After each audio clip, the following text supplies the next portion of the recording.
Allez, dégagez. Merde, ça marche pas. Oh, ça fait longtemps que j'ai envie de la faire cette vidéo.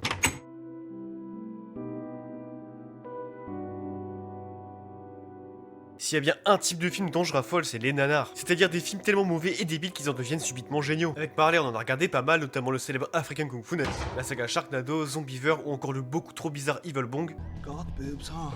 Oh, le jour où il aura sa vidéo celui-là. Mais bref, à l'occasion de Noël, et surtout en attendant la grosse vidéo Resident Evil, je me suis dit qu'un petit film chill sans prise de tête, ça serait une bonne idée. Alors on est parti pour un grand chef-d'œuvre et j'ai nommé Jack Frost. Le film commence avec un grand-père qui manifestement raconte une histoire assez lugubre à sa petite fille. Parce que c'était son activité principale, tuer les gens. Il enfonçait des couteaux dans leur figure, leur découpait le ventre et leur frappait sur la tête jusqu'à ce que leur cerveau en sorte. Tout à fait normal. Peut-être que ses parents ne l'avaient pas assez embrassé, peut-être qu'il l'avait trop embrassé, ou peut-être qu'il aimait la couleur rouge. Hein? Bref, débute alors réellement le métrage sur une route par un temps enneigé, où roule un camion de transfert contenant un tueur en série, Jack Frost. Ayant échappé à la police pendant des années et ayant également un très bon ratio de 38 kills, ce qui est clairement pas mal. On rappelle que Leatherface et John Kramer c'est à peu près une trentaine et une quarantaine pour Freddy, Ghostface et Chucky sur toute leur saga. Donc bon, c'est pas mal. Quoi qu'il en soit, juste après il y a un méga accident, tout le monde se met à crier. Ils ont bien fait le fils du masque 3. Non! Jack se prend ensuite des déchets radioactifs dans la gueule et fusionne avec la neige dans une scène ultra cheap et mal foutue. Et je pense honnêtement que le plus drôle dans tout ça, c'est la réaction du flic qui ne comprend absolument rien à ce qui se passe.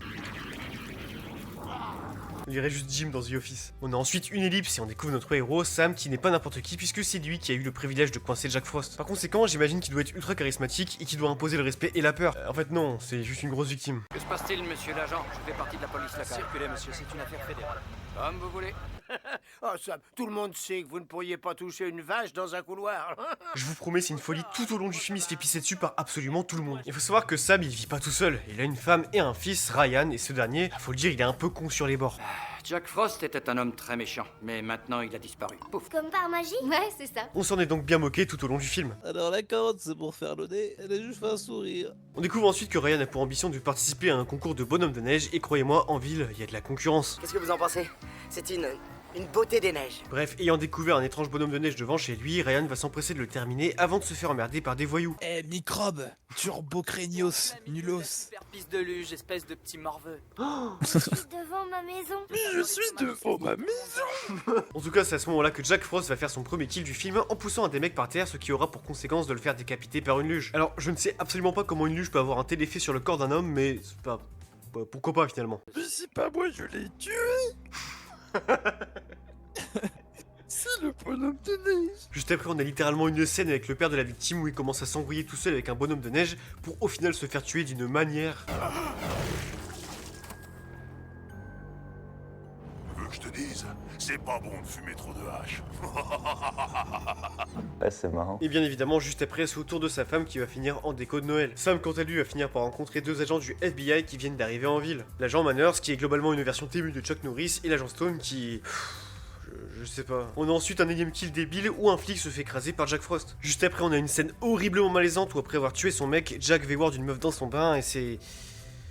C'est terrible à voir. Mais pas le temps de pleurer puisque énorme plot twist. On découvre que les agents Manners et Stone ne sont pas vraiment du FBI. Ils font en réalité partie d'une société de recherche génétique dont les produits sont à l'origine des pouvoirs de Jack. Et Sam réalise ensuite que le bonhomme de neige qui tue des gens, et bah en fait c'est Jack Frost. Il réalise ça au bout de 1 heure de film. Enfin, juste après, notre antagoniste le retrouve, ce qui donne naissance à cette scène que je trouve juste exceptionnelle. Il y a même pas d'impact de balle en plus sur le sol.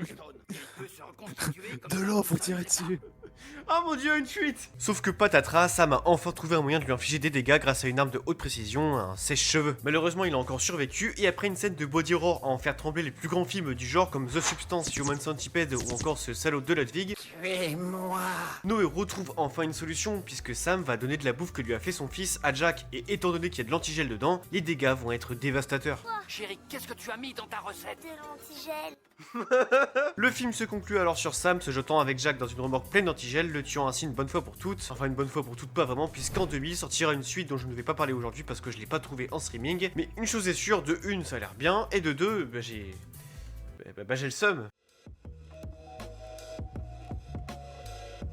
Faut savoir qu'à la base, le film ne devait pas du tout avoir cette gueule-là. Jack Frost, c'était censé être un film d'horreur bien plus sérieux et premier degré, qui aurait carrément dû avoir un bon petit budget de 30 millions de dollars. Ce qui pour une production de ce type n'est clairement pas négligeable. Pour ce qui est du réalisateur, on aurait dû avoir Renny Harlin, aka le gars qui a réalisé Freddy 4, The Strangers 1, Peur Bleue, Cliffhanger ou encore Die Hard 2. Et oui, je sais, j'ai moi-même été le premier surpris. Et malheureusement, le projet va être mis en pause car Harlin va partir faire son île au trésor. Mais rentre alors en scène la Prism Entertainment, qui est une société de distribution et de production qui est entre guillemets connue pour des films d'horreur et des thrillers de série B. Et ils vont proposer à Michael Coney, le scénariste de Jack Frost, de produire son film. Seulement, cette fois, le budget sera bien différent puisqu'on passe des 30 millions de tout à l'heure à un budget d'un peu moins d'1 million de dollars. Combien?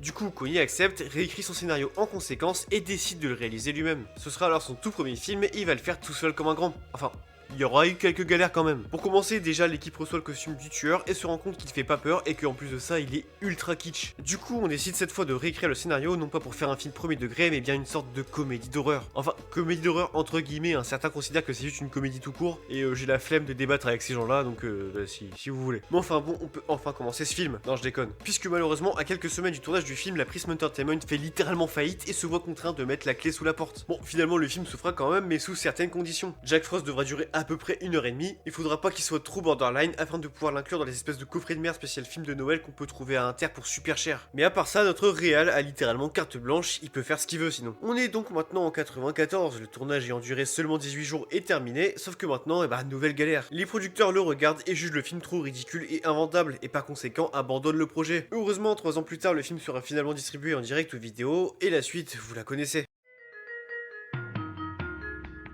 Bon, je vais pas faire l'acteur, en lançant le visionnage, je savais clairement dans quoi je m'embarquais. Enfin, je veux dire, y a qu'à voir la gueule de l'affiche pour comprendre quoi. Il a une tête de vomi, ce chien.